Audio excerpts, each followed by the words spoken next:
দেখো এই অঙ্কটায় কি বলছিল সেটা একটু খেয়াল করি।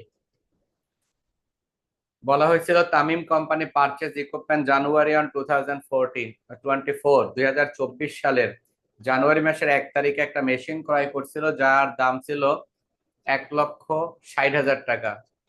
The equipment is expected to have a useful life of 4 years. এই ইকুইপমেন্টের যন্ত্রপাতিটার আয়ুষ্কাল ছিল 5 বছর।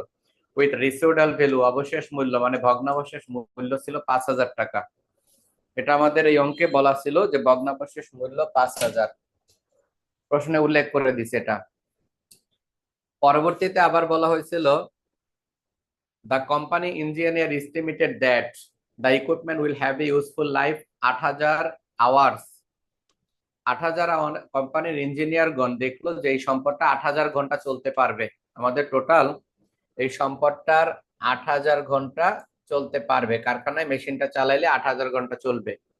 ইট হ্যাজ ইউজ 2,000 আওয়ার ইন 2024 সাল। 2024 সালে 2,000 ঘন্টা চলছে।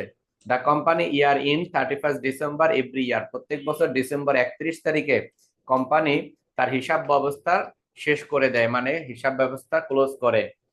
1 নম্বর রিকোয়ারমেন্ট একদম সহজ বলছিল যে ক্যালকুলেট দ্য ডেপ্রিসিয়েশন এক্সপেন্স 2024 সালে অবচয়ের পরিমাণ বাই করতে বলছিল। তারপরে আবার বলা হয়েছে straight line method. Straight line method অবচয় করতে বলছে, রিডিউসিং ব্যালেন্স মেথড করতে বলছিল। রিডিউসিং ব্যালেন্সের পরে সাম অফ ইয়ার ডিজিট মেথড বলছিল। তারপরে আবার বলা হয়েছিল ইউনিট অফ অ্যাক্টিভিটি মেথড। এই হলো টোটাল 4টা মেথডে এই অঙ্কের অবচয় বাই করতে বলছে। আর 2 নাম্বারটা বলছে এটা আরো সহজ, make the adjusting and closing entry. Adjusting entry তৈরি করতে বলছে, ক্লোজিং এন্ট্রি তৈরি করতে বলছে। অ্যাডজাস্টিং হলে আমরা যে নিয়ম শিখাইছিলাম ওই নিয়মের দ্বিতীয় জাবেদা ডেপ্রিসিয়েশন এক্সপেন্স অ্যাকুমুলেটেড ডেপ্রিসিয়েশন। আর ক্লোজিং হলো 3 নাম্বার জাবেদা income summary debit depreciation expense credit. এটাই 2017 সাল লিখছে। এইখানে প্রশ্নে একটা ভুল ছিল, 2024 সাল হবে, তারা ভুলে 2017 সাল লিখছে। এখন যদি এই অঙ্কটা বইতে খোঁজো তাহলে তোমরা এই অঙ্কটা বইতে পাইবা, নদী পাবলিকেশনের বইয়ের মধ্যে এই অঙ্কটা হুবহু দেয়া আছে। যাই হোক, এটা দেয়া থাকায় কোনো ইম্পর্টেন্ট না। আমরা যখন এই চ্যাপ্টার শিখাইছিলাম তখন প্রথম ক্লাসে এই অঙ্কটা শিখাইছিলাম, এরকমের একটা অঙ্ক শিখাইছিলাম। তা আমি এই অঙ্কটা আজকে একটু তোমাদেরকে করাই দেই, যাতে এই ধরনের অঙ্কের আত্মবিশ্বাস ভালো থাকতে হবে যে পরীক্ষায় কি আসলো এগুলা পারি না, তাহলে বড় সমস্যা। আর আমাদের যে কোর্স, এই কোর্সে একদিনে 2 দিনের ভিতরে কোনো অঙ্ক সমাধান করে পরীক্ষায় অ্যান্সার করতে পারবা না। যেমন তোমাদের পরশুদিন বললা ট্যাক্স পরীক্ষা, আজকে এমন কিছু করাই দেবো ট্যাক্স হুবহু সব কমন পড়ে যাবে, এমন চলবে না। এরকম কোনো কিছু নাই ট্যাক্সে যে ট্যাক্সের কিছু অঙ্ক করাই দিলাম ওগুলা কমন পড়ে গেল। হ্যাঁ, কমন পড়লেও তুমি নিয়ম তো দিতে পারবে না, কারণ তুমি তো ট্যাক্সের নিয়ম জানো না। একটা অঙ্ক গতকালকে করাইছিলাম ভ্যাটের, যে অঙ্কটা ইংলিশে করাইছিলাম বিগিনিং র মেটেরিয়াল, ওই যে অঙ্কটা, ওই অঙ্কটা ইংলিশে আর বাংলায় আসবে। ওটা যদি বাংলা ভাষণ করে দিতে পারো তাহলে পরীক্ষায় আসবে। তোমাদের এই যে 4 মাস পরে পরীক্ষা হবে এটা স্বাভাবিক কথা, এটা তো অবশ্যই 4 মাস পরে পরীক্ষা হবে। আমাদের 5 মাস চলতেছে, সেকেন্ড ইয়ারে উঠে গেছো, কিন্তু তোমরা মাত্র পড়া শুরু করছো, তো তো আমাদেরকে সময় দিতে হবে। আমরা কোর্স কমপ্লিট করব, তারপরে যদি না পারো তাহলে একটা বিষয়। আর এখন তো মাত্র আমরা পড়লাম। তোমরা আমার কথা কি ঠিক মতো শুনতে পাচ্ছ কিনা আমাকে একটু আওয়াজ দিয়ে জানাইও, আমি বুঝতেছি না যে আসলে কি তোমরা আমার কথা শুনতেছো কিনা।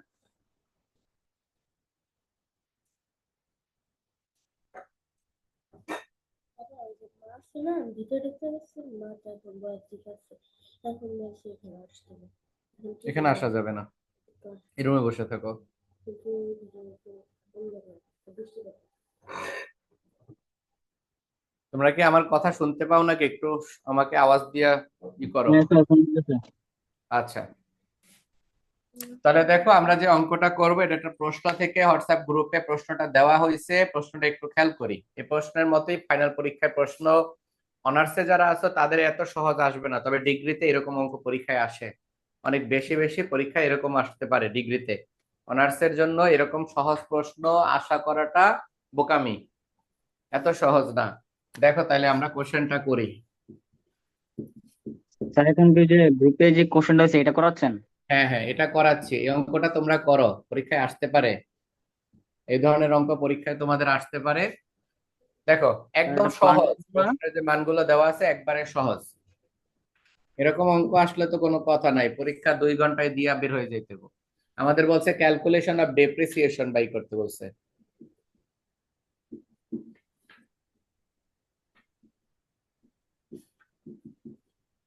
ক্যালকুলেশন অফ ডেপ্রিসিয়েশন 2024 সালের অবচয় বাই করতে বলছে। এখন প্রথম যে মেথডটা আছে straight line method, কোইনো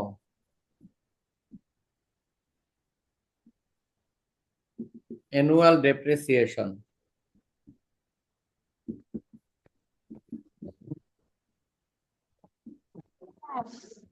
cost minus salvage value divided useful life.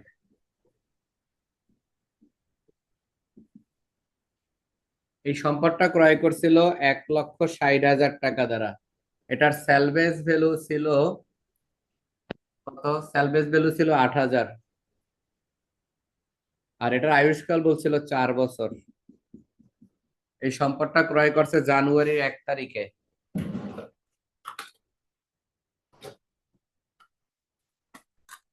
সম্পদটা ক্রয় করা হয়েছিল জানুয়ারি মাসের 1 তারিখে।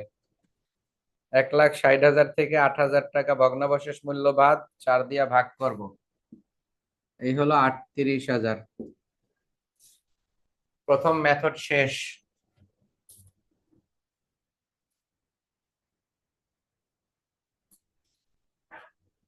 বি নাম্বার মেথড বলা হয়েছিল রিডিউসিং ব্যালেন্স মেথড।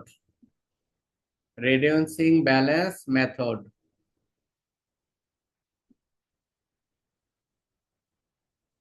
এটার জন্য লাগে অ্যানুয়াল ডেপ্রিসিয়েশন রেট।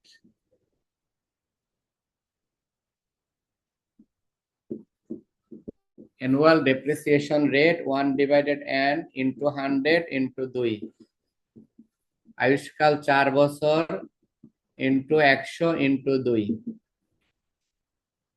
102 200 200 রে 4 দ্বারা ভাগ করব, এটার আনসার 50%।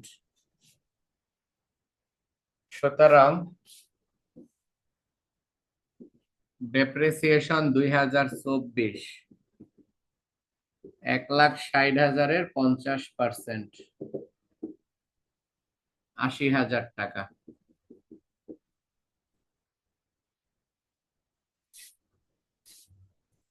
আমাদের বি নাম্বার শেষ, এ নাম্বার আশা করি তুলছো।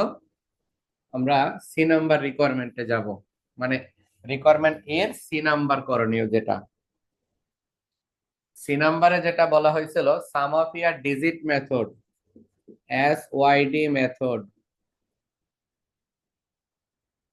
এসওয়াইডি মেথডে দুইটা জিনিস করতে হয়। প্রথমে লিখতে হয় টোটাল ডেপ্রিসিয়েশন,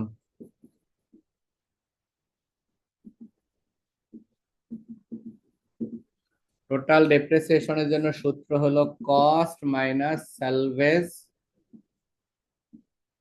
ভ্যালু। কস্ট হলো 1,60,000, স্যালভেজ ভ্যালু 8,000, বিয়োগ করলে 1,52,000 হয়। এই এসওয়াইডি মেথডে দ্বিতীয় যে বিষয়টা বাই করতে হয় সেটা হলো সাম অফ ইয়ার ডিজিট।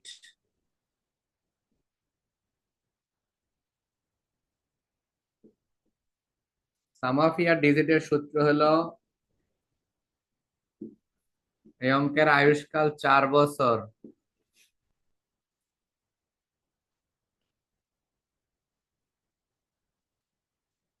এটার অ্যান্সার হলো 2। 2 দিয়ে ভাগ করার পরে না অ্যান্সার আসে 10।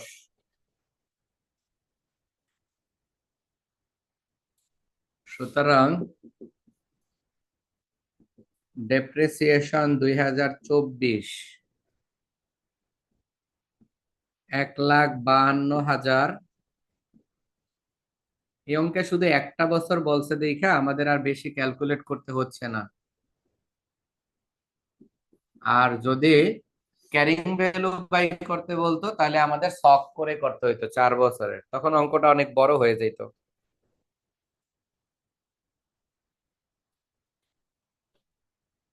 এটার অ্যান্সার হলো 60,800 টাকা। এক নাম্বার অঙ্কের এই অঙ্কটা করতে 10 মিনিট লাগার কথা না, তোমাদের মধ্যে শুনলাম কেউ বলে দিতে পারো নাই, এটা তো লজ্জাজনক বিষয়। তারপরে হলো ডি, ডি হলো ইউনিট অফ অ্যাক্টিভিটি মেথড মানে প্রোডাকশন মেথড।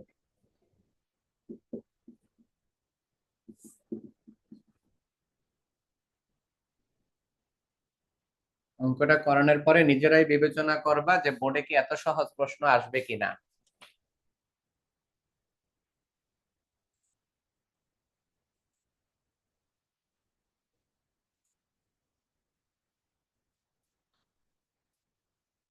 মনে হয় না বোর্ডে এত সহজ প্রশ্ন কখনো আসবে।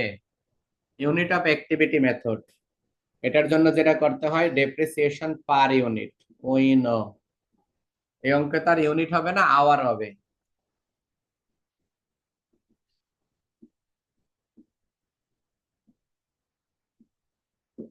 Depreciation per hour.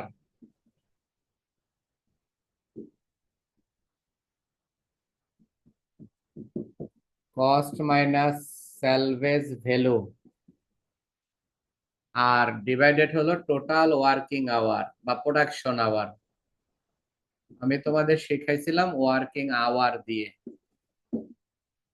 কস্ট হলো 1,60,000, স্যালভেজ হলো 8,000, ওয়ার্কিং আওয়ারও 8,000। এখন আমাদের কাজ হলো 1,60,000 থেকে 8,000 বাদ দিলে থাকে 1,52,000, এটাকে 8,000 ইউনিট দিয়ে ভাগ, কারণ আমাদের টোটাল ওয়ার্কিং আওয়ার 8,000, এটার অ্যান্সার হলো 19 টাকা। 3 নম্বরটা মুসলাম।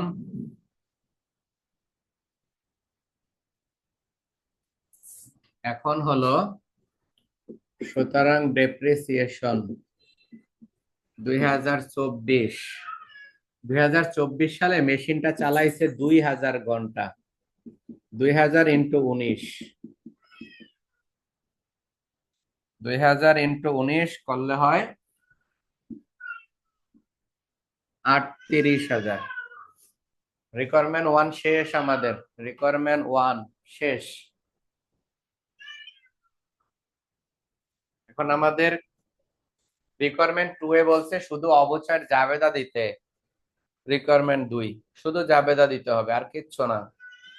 4টা মেথডের জাবেদা দিয়ে দিব, চট করে জাবেদা বসাই দিলেই অঙ্ক হয়ে গেল। যদিও একসাথে করা যাইতো। এ হলো আমাদের রিকোয়ারমেন্ট 1 হয়ে গেছে। 1 বছরের বাই করতে বলছে, কত ছোট বলছে। সাধারণত আমাদের মিনিমাম 4 বছর 5 বছর বলবে, তালিকা বানাইতে হবে, এমন বড় অঙ্ক পরীক্ষায় আসবে। আবার বিক্রয়ের, স্ক্র্যাপের ওই অঙ্কগুলো আসবে, একটা অংশ বিক্রি করবে। তবে যারা ডিগ্রিতে পড়ে তাদের জন্য এই টাইপের অঙ্ক পরীক্ষায় আসতে পারে, এরকম আসতে পারে। অনার্সে এত সহজ কোশ্চেন আশা করা যাবে না। আচ্ছা, এটা উঠাইছো আশা করি। এখন রিকোয়ারমেন্ট বি, রিকোয়ারমেন্ট বি করতে আমাদের সময় লাগবে না। রিকোয়ারমেন্ট বি তে বলছে দুইটা জিনিস দেখাইতে বলছে, একটা বলছে অ্যাডজাস্টিং, একটা ক্লোজিং। আমি তোমাদেরকে ওই যে শিখাইছিলাম নিয়ম জাবেদার, যে এই চ্যাপ্টারের জাবেদার নিয়ম হলো এরকম: যে বছর সম্পদ ক্রয় করবে অথবা বিক্রি করবে ওই বছর জাবেদা হয় 3টা, আর যে বছর সম্পদ ক্রয়ও করবে না বিক্রি করবে না ওই বছর জাবেদা হয় 2টা। ক্রয় বা বিক্রয়ের জাবেদা হলো প্রথমটা, দ্বিতীয়টা হলো অ্যাডজাস্টিং, আর তৃতীয়টা হলো ক্লোজিং এন্ট্রি। তাহলে আমরা এখন এই অঙ্কে চাইছে make the adjusting and closing entry, এতটুকুই চাচ্ছে, আর কিচ্ছু না। এটা হলো রিকোয়ারমেন্ট 2, অ্যাডজাস্টিং এন্ট্রি।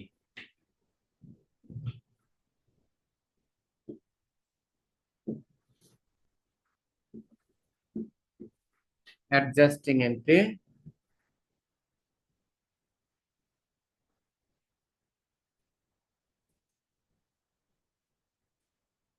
চারটা জাবেদা হবে, বিবরণ টাকা ওগুলা লিখে নিবা। এ নাম্বার এটা ধরে না,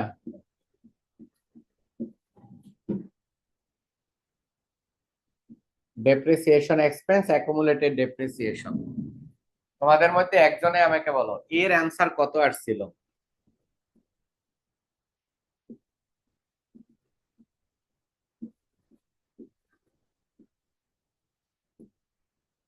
সেম জাবেদা। এতে অ্যান্সার কত, বিতে অ্যান্সার কত?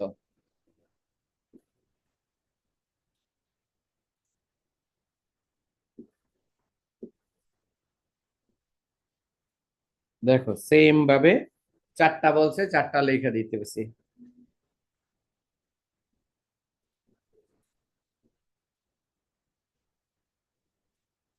এই হলো আমাদের অ্যাডজাস্টিং এন্ট্রি শেষ। টাকাগুলো কি বলতে পারবা প্রথমটার টাকা কত আসছিল? কেউ-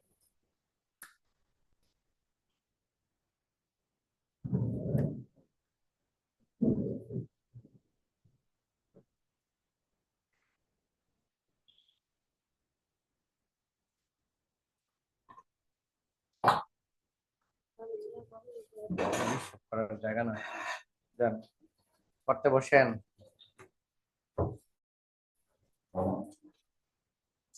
কেউ কেউ উঠাইছিলাম প্রথমটার এ নাম্বার যখন করছিলাম, এ নাম্বার করছিলাম স্ট্রেট লাইন মেথড। স্যার আমি লিখতে পারি নাই, বৃষ্টির দৌড়াদৌড়িতে আমি লিখতে পারি নাই। হ্যাঁ ভালো বৃষ্টি পড়তেছে, তবে বেশিক্ষণ পড়াটা ঠিক হবে না।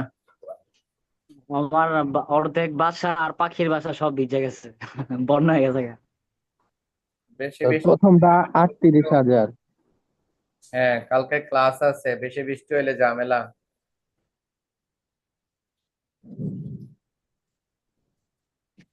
আর কেউ লিখতে এখন পারবে না? 38,000 স্যার প্রথমটা। প্রথমটা 38,000।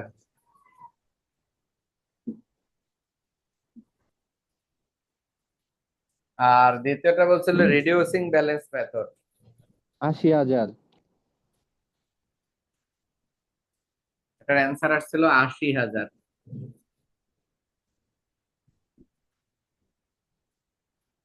তৃতীয়টা পরেরটা বলা হয়েছিল 60,800। 60,800। পরেরটা 38,000।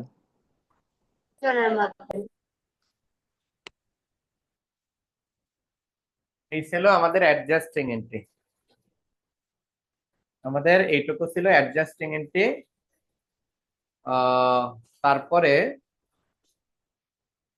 আমাদের আরেকটা জিনিস চাইছিল এই অঙ্কটায়। হ্যাঁ, এই অঙ্কটায় আরেকটা জিনিস চাইছিল, সেটা চাইছিল হলো ক্লোজিং এন্ট্রি চাইছিল।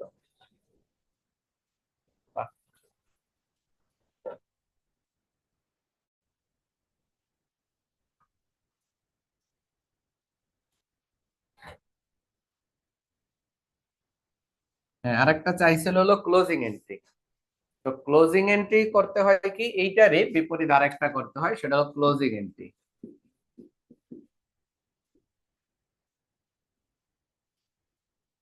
একই রকম জাবেদার ঘর তো সেমই হয়, পরিবর্তন হয় না। এ নাম্বার ক্লোজিং এন্ট্রি হলে ইনকাম সামারি দিয়ে করতে হয়, ইনকাম সামারি অথবা ইনকাম স্টেটমেন্ট। আগে আমি কোনটা লেখাইছি আমার তো আর এখন মনে নাই, ইনকাম সামারি লেখাইছি অথবা ইনকাম স্টেটমেন্ট লেখাইছি, তোমরা একটু মিলাই নিও। Depreciation expense 38,000।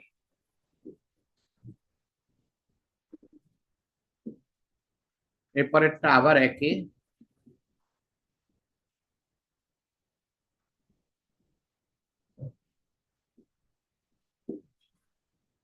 Depreciation expense 80,000।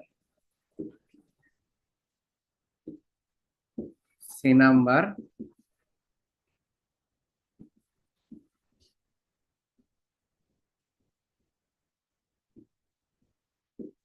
গত বছর তো প্যারা খাও না, এবছর খাইবা কলেজের প্যারা, দেখবা এবছর কলেজে কি করে। সেকেন্ড ইয়ার থেকে কলেজে খবর বানায় ফেলে। এই যে এখন যারা পরীক্ষা দিচ্ছ, এরা এর মধ্যে যারা ফেল করবা, এদেরকে আবার পরীক্ষা নিবে।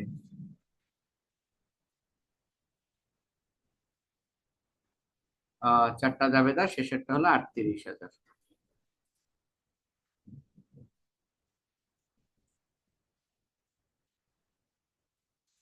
লাস্ট এটা হলো 38,000। দেখো এখন তোমরাই বিবেচনা করো যে পরীক্ষায় এত সহজ প্রশ্ন কি, তোমরা কি এত বড় ভাগ্য নিয়ে জন্মাইছো নাকি যে এত সহজ প্রশ্ন পরীক্ষায় আসবে? পরীক্ষায় অবশ্যই এর থেকে আরেকটু হার্ড প্রশ্ন পরীক্ষায় আসবে। এই তো, এটা ছিল আমাদের তোমাদের গতকালকের পরীক্ষার প্রশ্ন।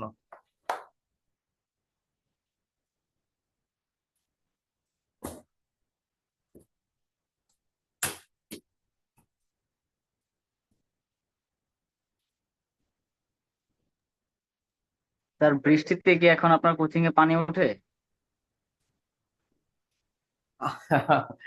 আমি এবছর তো এবার প্রথমে এখন বৃষ্টি হচ্ছে, তাই না?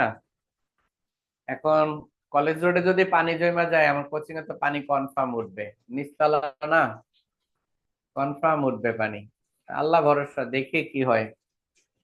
বেশি বৃষ্টি হইলে সমস্যা, মনে করো 1 ঘন্টা যদি বৃষ্টি হয় তাহলে মনে করো আমরা সর্বনাশ, আমার সকালে যায় পানি সেচতে হইব। তো মাত্র দেখলাম জানলা খুললে দেখলাম মারাত্মক বৃষ্টি। হ্যাঁ, আমি তো এখানেও একই অবস্থা, অনেক বৃষ্টি হচ্ছে। কিছুই দেখা যায় না।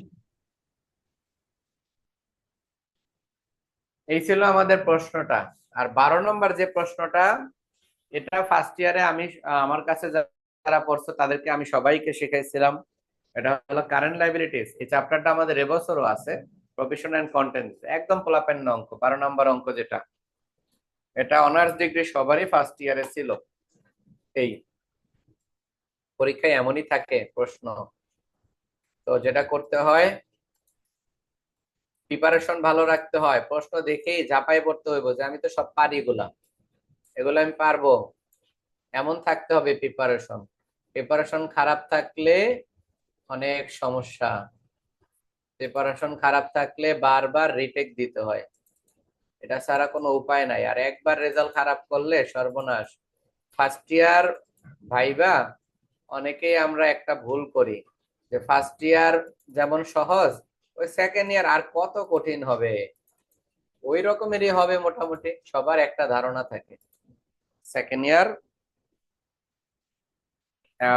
কলেজের স্যারেরা মাঝে মাঝে বলে second year pass, honours pass.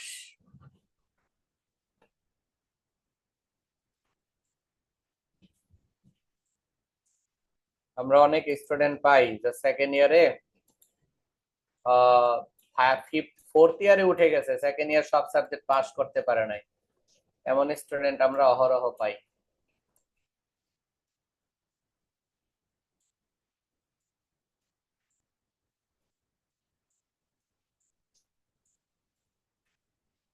আচ্ছা, যাই হোক, আমরা ভ্যাটের চ্যাপ্টারে চলে যাই। যেটা গেছিলাম, আমরা বোর্ড কোশ্চেনটা সলভ করাই দিলাম, তোমাদের পিটেস্ট পরীক্ষার প্রশ্নটা সলভ করে দিলাম।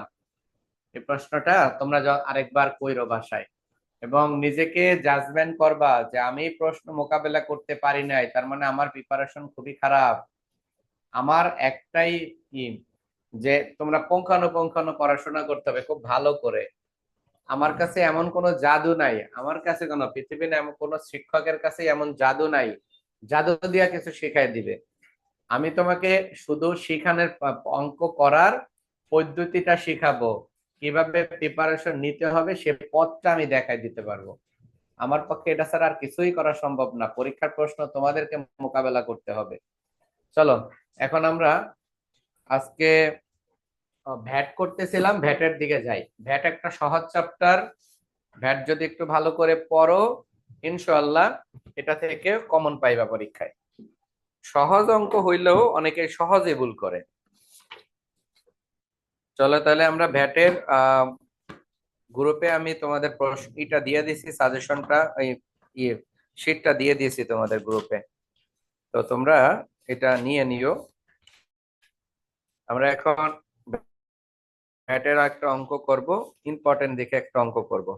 সেটা হলো শিটের 10 নাম্বার অঙ্ক, 10, অথবা বইয়ের C10, স্যার বই থেকে বের জাবেদা করা পড়ায়েন C10। স্যার, জাবেদাটা আমি পাই নাই গত ক্লাসে। কিসের জাবেদা? ও, ওই যে ভ্যাটের। ভ্যাটের। জি স্যার। আচ্ছা, ভ্যাটের আগে দুইটা ক্লাস হয়েছে, একটা হলো ভ্যাট স্টেটমেন্টের ক্লাস হয়েছে। ওইটা পাইছি স্যার, আচ্ছা, এই যে প্রথমটা ভ্যাটের যে পাইছি, দ্বিতীয়টা স্টেটমেন্ট পাই না। অঙ্কটা, আচ্ছা, ভ্যাটের যে স্টেটমেন্ট অঙ্কটা করাইছি না, এই অঙ্ক তোমাদের কালকে আসবে, এটা পরশু দিন আসবে। আমি বলি, আমি জানি পরীক্ষায় কি আসবে, তোমাদেরকে আমি বলে দিতে পারি, কিন্তু তোমরা যদি অঙ্ক ধারা মানে ভ্যাট তো একটা নির্দিষ্ট নিয়ম, ট্যাক্স একটা নির্দিষ্ট নিয়ম মাফিক চলে। আমি জানি, আমি যা বলি এই যে মনে রাখো। হ্যাঁ, তোমাদের দেখবা স্যালারি সেকশন থেকে বেতন খাত থেকে একটা আসবে, এখান থেকে একটা অঙ্ক আসবে। হ্যাঁ, এটা তারপরে একটা গৃহ সম্পত্তি খাত, অর্থাৎ এটাকে আমরা বলবো ভাড়া হতে আয়, এটা থেকে একটা অঙ্ক আসবে পরীক্ষায় কাল পরশু দিন। তারপরে ভ্যাটের একটা অঙ্ক আসবে। তারপরে আর্থিক পরিসম্পদ খাত সিকিউরিটিজ দিয়ে অঙ্ক আসবে, এই যে পরশু দিন যে বললাম সিকিউরিটিজ থেকে অঙ্ক আসবে। এই যে যেগুলো বললাম এগুলো থেকে কালকে পরশু দিন অঙ্ক আসবে। কিন্তু এখন আমি বললেই একদিনে আমি অঙ্ক শেষ করে দিতে পারবো না, কারণ ভ্যাট হলো সরকারি একটা নীতিমালা অনুযায়ী চলে, তোমাকে নিয়ম জানতে হইব, সে অনুযায়ী করতে হবে। তবে ট্যাক্স করতে বেশি সময় একটা লাগে না, অল্পতেই ট্যাক্স করা যায়।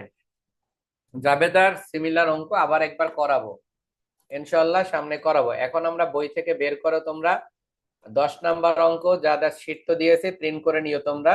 চারু লিমিটেড এই অঙ্কটা আমরা এখন করতে চাচ্ছি, চারু লিমিটেড এই অঙ্কটা এখন শেখাবো তোমাদের। এবার মানে তোমাদের গতকালকের পরীক্ষায় ভ্যাট থেকে প্রশ্ন আসেনি, কারণ ভ্যাট তো এত শেষের চ্যাপ্টার, এত দূরে তো আর যাবে না এই পরীক্ষার জন্য। আচ্ছা, আমাদের তাহলে বোর্ড প্রশ্নটার সমাধান শেষ হয়ে গেল, এটার রেকর্ডিং